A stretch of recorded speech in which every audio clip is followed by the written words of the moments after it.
Գործազուրկների եւ աշխատանք փնտրողների թվի նվազում աշխատանքի եւ սոցիալական հարցերի նախարարության միասնական սոցիալական ծառայությունում։ Եթե 2021 թվականին ծառայության տվյալով Հայաստանում 86396 աշխատանք փնտրող կար, ապա տարեստարի նվազելով 2025-ին այդ թիվը հասել է 46508-ի։ Նույն կերպ անշեղորեն նվազել է նաեւ գործազուրկների թիվը։ 2021-ի 58953-ի փոխարեն նախորդ տարի հասել է 32974-ի։ Այս ամենը տեղի է ունենում աշխատատեղերի աճին զուգահեռ, արձանագրում է նախարար Արսեն Թորոսյանը։ Սա ոչ թե գործազրկության ամբողջ ցուցանիշն է, այլ միասնական սոցիալական ծառայության 49 գրասենյակներում հաշվառվածներին է։ Գործազուրկների եւ աշխատանք փնտրողների թվի տարբերությունը պայմանավորված է նրանով, որ վերջինում ներառված են նաեւ աշխատող նոր աշխատանք փնտրողները։ Մենք չենք հենվում մեկ տվյալի վրա, այսինքն եւ այդ իջնող թվերը գործազուրկ աշխատանք փնտրող եւ բարձրացող թվերը աշխատատեղերի եւ աշխատավարձի միջին չափի բարձրացումը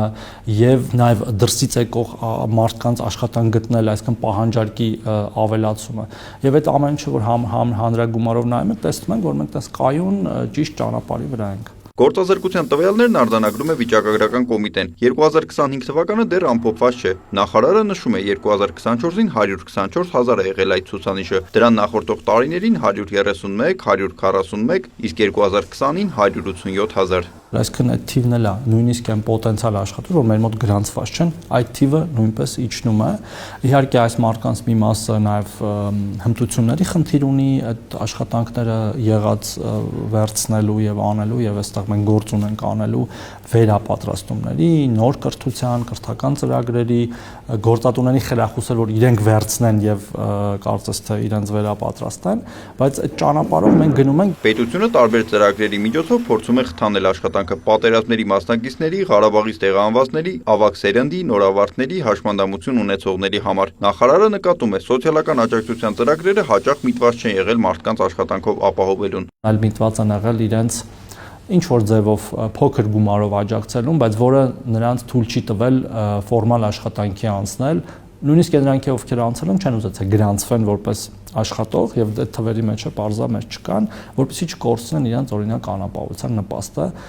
որով մենք էլի աշխատանք ունենք անելու եւ մենք հիմա պիլոտավորում ենք այդ նոր համակարգը 2 մարզերում։ Միասնական սոցիալական ծառայությունն իր տարածքային կենտրոնների միջոցով 3 ուղղությամբ է աշխատանք իրականացնում։ Առաջինը հստակ ուղեգրումներն են, երբ աշխատանք փնտրողը կամ գործազուրկը ինչ որ աշխատանքի ընդունվելու համար այդ ուղեգրի միջոցով ներկայանում է գործատուին։ Երկրորդը կառավարության ծրագրերն են։ Երրորդ ուղղությունը աշխատանք փնտրողի հետ տարվող աշխատանքն է, ներկայացնում է ծառայության պետի տեղակալը։ Այդ թվում ուղղված նրանց բազային հմտությունների զարգացմանը, ինչպես ներկայանալ աշխատանքի, ինչպես պատշաճ ներկայանալ աշխատանքի, ինչ հմտություններ են անհրաժեշտ, ինչ թվային գրագիտության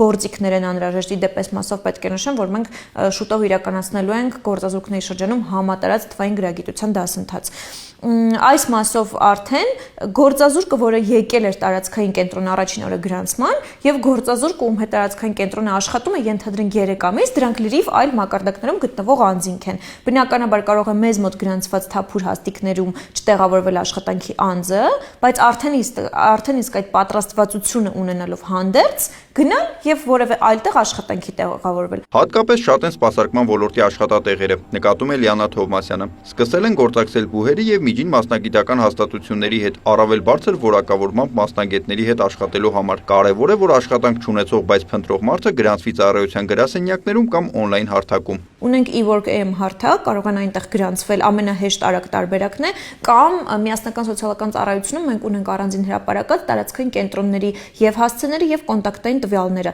Ամեն մեկը իր բնակության վայրին մոտ տարածքային կենտրոն կարող է այցելել, եթե ուզում է անձամբ շփվել զբաղվածության մասնագետների հետ եւ որոշակի խորհրդատվություն վերցնել եւ այլն։ Զբաղվածության խնդիրն ամենակիչը Երևանում եւ հարակից համայնքներում է։ Պետության ապակենտրոն զարգացման քաղաքականությունը եւս նպաստում է գործազրկության նվազմանը։ Սուբվենցիոն ծրագրերը, ճանապարհների, դպրոցների եւ մանկապարտեզների շինարարության ընթացքն էլ ինքնին աշխատանք են ապահովում։ Իհարկե կան դեռ ինչ որ չափով հետ մնացող, մարզային քաղաքներ կամ բնակավայրեր եւ ավելի առաջանցիկ տեմպով զարգացող կառավարության խնդիրը այն է, որ այդ համաչափ զարգացումը ապահովենք, ինչը փորձում ենք անել նաև այդ թիրախային ծրագրեր անելով, անկախ նրանից, թե այդ քաղաքը ինչքան հեռու է Երևանից օրինակ գտնվում։ Գերատեսչության նպատակն է, որ գործազրկության նվազման այս դրական դինամիկան լինի շարունակական։ Նիկոլայ Ավետիսյան, Արման Թովմասյան, Լուրեր։